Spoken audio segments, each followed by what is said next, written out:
നീർപുത്തൂർ ശിവക്ഷേത്രം മലപ്പുറം ജില്ലയിലെ അരക്കുപറമ്പ് ഗ്രാമത്തിലെ നാടൻ തനിമയോടുകൂടിയ ഒരു ക്ഷേത്രമാണ് നീർപുത്തൂർ ശിവക്ഷേത്രം. അമ്പലത്തിനോട് ചേർന്ന് ഒഴുകുന്ന തോട്ടിൽ വെള്ളമൊഴുകുന്ന ശബ്ദവും കിളികളാരവങ്ങളും ആൽമരവും അമ്പലക്കുളവും ഒരു പ്രത്യേക അനുഭവമാണ് ഞങ്ങൾക്ക് നൽകിയത്. മിഥുനമാസത്തിലെ ഒരു ചെറുചാറ്റൽ മഴയുള്ള ദിവസമായിരുന്നു ഞങ്ങൾ നീർപുത്തൂർ ശിവക്ഷേത്രത്തിലേക്ക് ദർശനത്തിനായി പോയത്.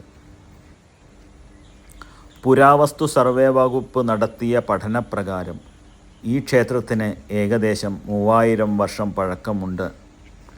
ഇത് ഇന്ത്യയിലെ പൗരാണിക ക്ഷേത്രശില്പകലയുടെ ഒരു അതിമഹത്തായ ഉദാഹരണമാകുന്നു. അമ്പലത്തിലെ കവാടത്തിനകത്ത് പ്രവേശിച്ചാൽ ചുറ്റുവിളക്കുകൾ സ്ഥാപിച്ച ചുറ്റമ്പലത്തിൻ്റെ പുറം ചുമരു കാണാം. ചുറ്റമ്പലം എന്നാൽ ക്ഷേത്രത്തിൽ ശ്രീകോവിലിനു ചുറ്റുമുള്ള 4 അമ്പലത്തെയും വിളക്കുമാടത്തെയും ബലിക്കൽപുരയെയും ഉൾപ്പെടുന്ന ഭാഗമാണ്. ഇതിനെ ചിലയിടങ്ങളിൽ അന്തഹാര എന്നും പറയാറുണ്ട്. ചുറ്റമ്പലത്തിലെ പ്രധാന ഭാഗങ്ങൾ: 4 അമ്പലം, ശ്രീകോവിലിനു ചുറ്റുമുള്ള 4 ഭാഗങ്ങളുള്ള കെട്ടിടം.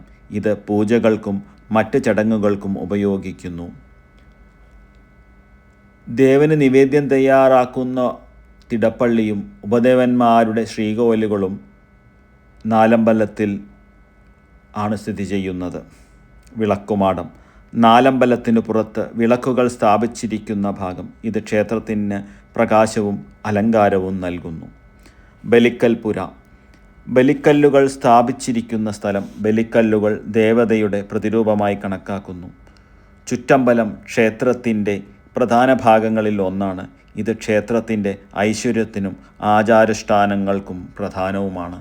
പ്രകൃതിയുടെ പുഞ്ചിരിയോടുകൂടിയ പച്ചപ്പിനിടയിൽ സ്ഥിതി ചെയ്യുന്ന ഈ ക്ഷേത്രം കാലത്തിനപ്പുറം വിശ്വാസത്തിൻ്റെ ഉജ്ജ്വല ചോദനയായാണ് നിലകൊള്ളുന്നത്. ക്ഷേത്രത്തിലെ ഗർഭഗൃഹത്തിൽ പ്രതിഷ്ഠിച്ചിരിക്കുന്ന ശിവലിംഗം പൂർണ്ണമായി ജലത്തിനടിയിലാണ്. പൂജാരിക്ക് മാത്രമേ ഈ വെള്ളത്തിൽ ഇറങ്ങാൻ അനുവാദമുള്ളൂ. ഇതു കാണുന്ന എല്ലാ പ്രേക്ഷകർക്കും നീർപുത്തൂർ മഹാദേവൻ്റെ അനുഗ്രഹമുണ്ടാവട്ടെ എന്ന് പ്രാർത്ഥിച്ചുകൊണ്ട് ശംഭോ മഹാദേവ.